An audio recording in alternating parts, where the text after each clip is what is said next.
Hey guys, it's Tara. It is finally October, or as I like to call it, Halloween! Yeah, and in honor of my personal favorite holiday, today I proudly present to you the Creature Feature book tag.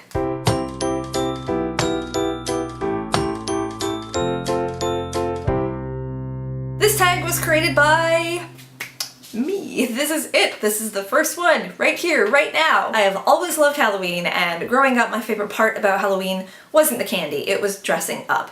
And I never did the princess thing or the superhero thing, I was all about the monsters. So this tag is inspired by the 10 most iconic Halloween monsters. Question number 1, Ghost, a book that haunted you long after you put it down. I've already talked quite a bit about this book on my channel, but I gotta do it. Refugee by Alan Gratz. This is the story of 3 kids from different cultures and different time periods who are all trying to escape their countries before the conflict there can kill them. This entire book was intense. It follows these innocent kids in these terrible situations, but there was one scene in particular that involved one of the kids' much younger siblings that absolutely gutted me as the mother of a young child myself. I finished this book early one morning and I cried all the way through the last couple of chapters, and then I got into the shower. And I cried the entire time I was in the shower. And I even started crying when I was talking about this book in my middle grade March wrap-up. That's how much this book stuck with me. That's how much it impacted me, and I just couldn't stop thinking about it. I couldn't stop thinking about what happened to these kids and what if it was me and my son in those situations. It was an incredible book that I would recommend to anybody, but I do have to warn you, it is heartbreaking. It will haunt you, especially if you're a parent yourself. Number 2, Witch, a book that put you under a spell. A Darker Shade of Magic by V.E. Schwab. This is the first book of an absolutely incredible series that follows Kel, who is a blood magician and who is able to travel between 3 different worlds, and Lila, who is a thief from our world that has no magic, and she meets Kel, they go on adventures, she discovers magic, she discovers these amazing worlds, and it's just so great. The first 100 pages or so were very slow going. There was a lot of world building and not a lot of plot progress, and I wasn't sure at that point if I was gonna like this book, but as soon as the plot did start going, as soon as we got that inciting incident, that was it. I was done. I was totally hooked. It's kind of cliche, but I couldn't put this book down. I stayed up past my bedtime reading this book several nights in a row, and that's really big for a mom who doesn't get a whole lot of sleep to begin with. The worlds, the characters, the magic, the villains, everything in this book just sucks you in and does not let you go. And as soon as I finished it, I went right to my library to get the second book in the series because I could not even wait the 2 or 3 days it would take to order it online and get it delivered. That is how much of a spell this book put me under. Number 3, Skeleton, a book you picked up only knowing the bare bones about it. I usually don't do that because I like knowing what I'm getting into when I pick up a book. But I did just do it a couple days ago with An Absolutely Remarkable Thing by Hank Green. I've been a fan of the Vlogbrothers for about 10 years, so as soon as I found out that Hank was writing the book, I knew I was gonna get the book. Of course I was gonna get the book. I don't care what it's about. It's Hank's book! And I had no idea whatsoever what it was about until literally a couple days ago when I went to buy the book and I realized I hadn't read the synopsis anywhere yet. I didn't know at all what it was about. And what it's about is a woman who finds a giant sculpture in the middle of Manhattan in the middle of the night, and she thinks it's pretty cool, so she takes a video of it, puts it on YouTube, and overnight the video goes viral because it turns out that these statues have suddenly appeared in major cities all over the world. That gives me total War of the Worlds and Independence Day vibes, so I'm really hoping for an excellent alien invasion story that also deals with our very real and current issues of social media and fear-mongering and internet fame. Number 4, Werewolf, a book that turned out to be entirely different than what you expected. The Hazelwood by Melissa Albert. From the blurb, it sounds like this story is about a girl who discovers that the fantasy world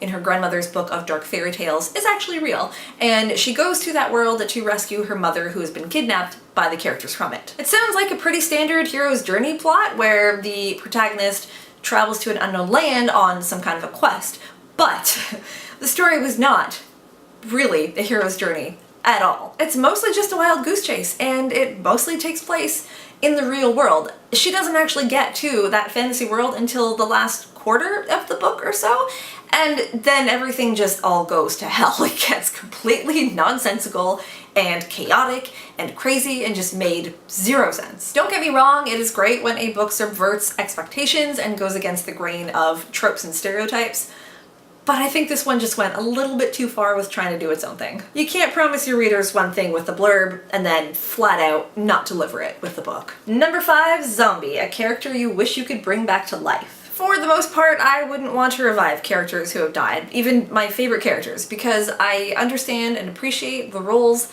that their deaths play in the books, and I know that the books wouldn't have turned out the same way if they hadn't happened. But The Fault in Our Stars by John Green. If you somehow know nothing about this book, it is at its core about 2 teenagers who are battling cancer who meet and fall in love. I can still appreciate why the character who died in this died, because it's a book about kids with cancer. And in the real world, there's usually not a happy ending to that story. So it would have been a little unrealistic if there was a happy ending to this one. But unlike characters whose deaths play a purpose in their story, there's no point to why kids get cancer and die in real life. And maybe because of that, the death in this book hit me harder than I think any death in any other book ever has. I wish I could bring them back so they could live the life that they were cheated out of. Number 6, Vampire, a book that left you emotionally drained. A Monster Calls by Patrick Ness. I just talked about this in my recent wrap-up, so I won't go into too much detail here, but it is about a young boy whose mother is battling cancer and whose life has been very deeply affected by that. Just like with Refugee, this book hit me so hard because I am a mother. It's told from the son's perspective, but I can only see his mother's perspective. I felt her fear of leaving her son motherless because it's a fear that I've had myself many times. It's a fear I have every single day of my life. About halfway through the book, I told my husband if I managed to finish it that day, I wanted to watch the movie that night. And I did finish the book that day. I finished it with a lot of crying, like full-on sobbing. And I could not watch the movie that night. I couldn't do it. I couldn't bear to go through it all again so soon. I was absolutely drained, and I needed time to recover. And we still haven't watched it because I still can't bear the thought of having all those thoughts and feelings and fears brought up to the surface again. But again, like Refugee, fantastic book. Definitely recommend it. Just be wary if you're a parent, it's gonna hurt. Number 7, Mummy, a series with a perfect wrap-up. Winter by Marissa Meyer, the finale to the Lunar Chronicles series. And if you don't know what the Lunar Chronicles are, do you even booktube, bro? Did I say that right? The Lunar Chronicles are sci-fi retellings of 4 classic fairy tales: Cinderella, Little Red Riding Hood, Rapunzel, and Snow White. And the overarching plot that ties them all together involves a revolution to take down the Lunar Queen who's threatening Earth and everyone on it. The entire series was amazing, but Winter was by far my favorite, and aside from Harry Potter and the Deathly Hallows, it's probably the best series finale I've ever read. All the characters and all the storylines finally converge, and everything that had been built up throughout the last 3 books comes to a head in this one. It's fast-paced, it's full of suspense, there are twists and turns, there are cliffhangers, there are awesome kisses, and the final battle. Oh my god, the final battle. That's how you do a final battle. It's really just everything that you could want in a series wrap-up. It's absolutely perfect. Number 8, Alien, a book you loved from a genre that you typically never read. The Bonesetter's Daughter by Amy Tan. I read this book so long ago that I honestly don't remember a whole lot about it at this point, but it is about a first-generation Chinese-American woman named Ruth and her strained relationship with her mother, Lu Ling. It's told in alternating timelines between Ruth's life in the present day and Lu Ling's life in China in the early 1900s. What I do remember about this book, what has stuck with me for all these years, was the practice of foot binding, which was the custom of tightly binding a woman's feet to modify their size and shape to be more appealing.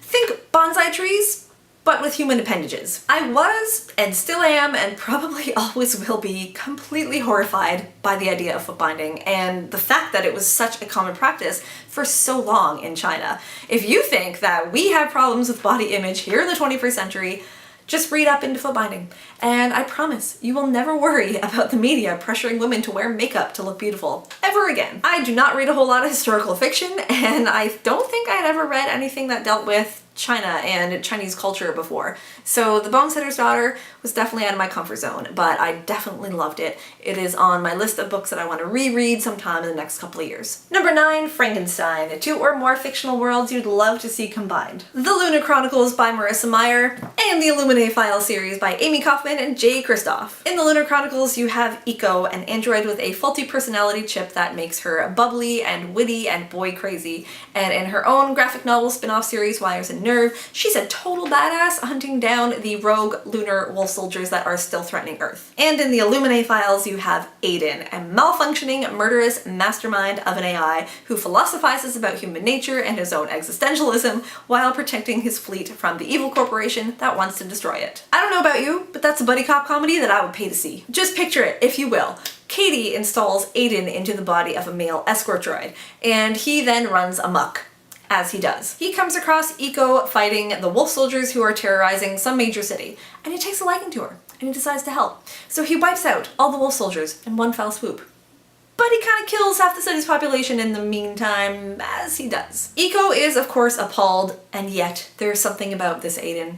There's something almost human, something that she's never seen before in another android, except herself. Buddy cop comedy turns robot romance. The more I think about this, the more I really want to see this happen. Somebody, somehow, please make this happen. And number 10, Dr. Jekyll and Mr. Hyde, a book that does multiple POVs right. The entire Song of Ice and Fire series by George R.R. Martin, but especially Book 1, A Game of Thrones, and Book 3, A Storm of Swords. So far there have been 23 POVs in this series, not including the one-off prologue and epilogue POVs, which I guess would bring it up to maybe 33? I admit that's a little bit much, but we're not following them all at once. There are POV characters from the first book or two that die, and then there's POV characters who come in the later books, and some of them only get a couple chapters here and there, so it's still a little bit much, to be honest. But George, if there's one thing that George R.R. Martin does right, it is multiple POVs. In A Game of Thrones, we're only following 8 POV characters, and each one gives us eyes into a different storyline and setting and group of characters. And each one has such a distinctive voice that you don't need the chapter headings at all. Just read a paragraph or two and you're gonna know exactly whose chapter this is. And as for Book 3, A Storm of Swords, this one wins at multiple POVs purely because of Jaime Lannister. He is a character that you have known and hated since the beginning of the series, but now you get his POV. Now you get into his head. You get to experience his thoughts and his feelings, and you learn his secrets, and it makes you look at this character in an entirely different light. I think this shows how characters and how people in general can be perceived a certain way by others, and different ways by different people, but from the outside you can never truly know who a person is at their core. I did hate Jaime in the beginning of the series, but in A Storm of Swords, he actually became my favorite character in the whole series. And a big part of that is how George painted him a certain way in the beginning through the eyes of all these other characters, versus how we see him through his own eyes. And I think that really shows the magic of multiple POVs. And that is it for the creature feature book tag. I'm gonna tag so many people. Are you ready for this? Go! Oh my god, look at all these people. There's so many people. Oh wait, there's more. Oh my gosh, it just keeps going. Wait, there's more. And still going. And going. And yep, still going. And done. If you didn't see your name there, but you think this sounds like a fun tag and you want to do it, please do it. Please consider yourself tagged. You get a tag, you get a tag, you get a tag, everybody gets a tag. And if you do this tag, please link me to your video down below so I can check it out. And that is gonna do it for this video. Thank you guys so much for watching. I hope you enjoyed it. If you did, give it a big thumbs up and subscribe to my channel for more. And until next time, happy reading everybody. Bye bye.